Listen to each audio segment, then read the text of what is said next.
Taste the Daily. Villupuram மாவட்டம் அரகண்டநல்லூரில் பெஞ்சல் புயல் காரணமாக 100க்கும் மேற்பட்ட வீடுகள் சேதமடைந்தன. 50க்கும் மேற்பட்ட கால்நடைகள் காணாமல் போனது. சாத்தனூர் அணையிலிருந்து திறந்துவிடப்பட்ட உபரி நீர் காரணமாக அதிகாலை 2 மணி முதல் இரவு 8 மணி வரை ஏற்பட்ட வெள்ளப்பெருக்கில் அரகண்டநல்லூர் பகுதி முழுவதும் தண்ணீரில் தத்தளித்தது. இந்த நிலையில் காலை வேளையில் வெள்ளம் குறைந்ததால் மீட்பு பணிகள் முடுக்கிவிடப்பட்டாலும் அதன் சுவடுகள் மாறாமல் உள்ளது. 100க்கும் மேற்பட்ட வீடுகள் வெள்ளத்தால் பாதிக்கப்பட்டுள்ளன. 50க்கும் மேற்பட்ட கால்நடைகளும் 10க்கும் மேற்பட்ட இருசக்கர வாகனங்களும் காணாமல் போயின.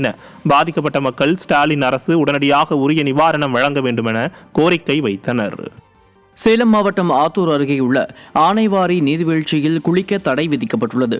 கல்வராயன் மலையடிவாரத்தில் தொடர் மழை காரணமாக ஆனைவாரி நீர்வீழ்ச்சியில் தண்ணீர் வரத்து அதிகரித்து ஆர்ப்பரித்து கொட்டுவதோடு சாலைகளிலும் தண்ணீர் பெருக்கெடுத்துள்ளது.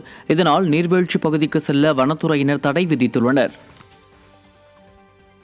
திருவண்ணாமலை மாவட்டத்தில் நெற்பயிர் மற்றும் காய்கறி தோட்டங்கள் மழைநீரில் மூழ்கிய நிலையில் அதிமுக முன்னாள் அமைச்சர் அக்ரி கிருஷ்ணமூர்த்தி நேரில் ஆய்வு செய்தார். பெஞ்சல் புயல் காரணமாக அந்தியூர் பகுதியில் நெற்பயிர்கள் மற்றும் காய்கறி தோட்டங்கள் நீரில் மூழ்கி சேதமடைந்தன.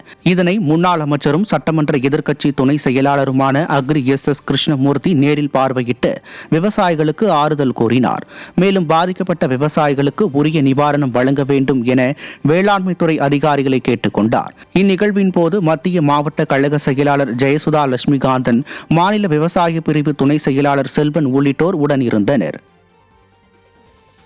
கடலூர் மாவட்டம் விருத்தாச்சலம் மணிமுத்து ஆற்றின் கரையோரம் சேதமடைந்து ஆபத்தான முறையில் உள்ள வீட்டை அகற்றுமாறு கோரிக்கை எழுந்துள்ளது. கள்ளக்குறிச்சி மாவட்டம் கோமுகி அணையில் இருந்து வினாடிக்கு 5600 கன அடி நீர் திறக்கப்பட்டு உள்ளதால் மணிமுத்து ஆற்றில் வெள்ளம் ஏற்பட்டுள்ளது. இந்நிலையில் கரையோரம் உள்ள செந்தில் என்பவரின் வீடு முற்றிலுமாக சேதமடைந்து சாய்ந்த நிலையில் உள்ளது. வீட்டில் இருந்த அனைவரும் வெளியேற்றப்பட்ட நிலையில் அசம்பாவிதம் ஏற்படுவதற்குள் ஸ்டாலின் அரசின் பொதுப்பணித்துறையினர் வீட்டை அகற்றி உரிய நடவடிக்கை எடுக்க வேண்டும் என அப்பகுதி மக்கள் கோரிக்கை விடுத்துள்ளனர். தருமபுரி மாவட்டம் வாணியாறு அணை முழு கொள்ளளவை எட்டியதால் உபரி நீர் திறந்து விடப்பட்டுள்ளது. பெஞ்சல் புயல் காரணமாக ஏற்காடு மலைப்பகுதிகளிலும் பாப்பிரெட்டிப்பட்டி சுற்றுவட்டார பகுதிகளில் பெய்து வரும் தொடர் மழையால் அணைக்கு வரும் நீரின் அளவு 2900 கன அடியாக உயர்ந்துள்ளது. இதனால் அணையின் நீர்மட்டம் மொத்த கொள்ளளவான 65.27 அடியை எட்டியது. இதனால் அணையின் பாதுகாப்பு கருதி வினாடிக்கு 3750 கன அடி நீர் வாணியாற்றில் வெளியேற்றப்பட்டு வருகிறது. திருவள்ளூர் மாவட்டம் விடையூர் களியனூர் இடையே கொசஸ்தலை ஆற்றில் வெள்ளப்பெருக்கு ஏற்பட்டுள்ளதால் 13 கிராம மக்கள் மிகுந்த சிரமத்திற்கு ஆளாகி உள்ளனர். கொசஸ்தலை ஆற்றின் விடையூர் களியனூர் இடையே மேம்பாலம் கட்டுவதற்கான பணிகள் தொடங்கி ஆமை வேகத்தில் நடைபெற்று வருகிறது.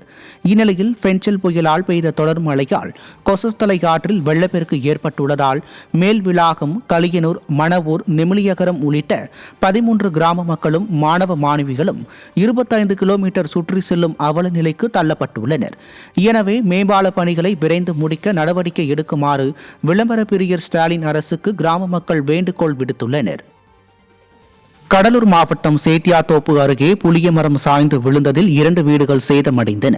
அள்ளூர் வடக்கு தெருவில் ஆற்றங்கரையின் அருகே பழமையான புளிய மரம் முறிந்து வீட்டின் மீது விழுந்த நிலையில் பல மணி நேரமாகியும் மரத்தை அகற்ற அதிகாரிகள் நடவடிக்கை எடுக்கவில்லை என கூறப்படுகிறது. விளம்பர மாடல் ஸ்டாலின் ஆட்சியைப் போலவே மாவட்ட நிர்வாகம் விளம்பரத்திற்காக தான் அனைத்தையும் செய்யும் போல என அப்பகுதி மக்கள் வேதனை தெரிவித்தனர்.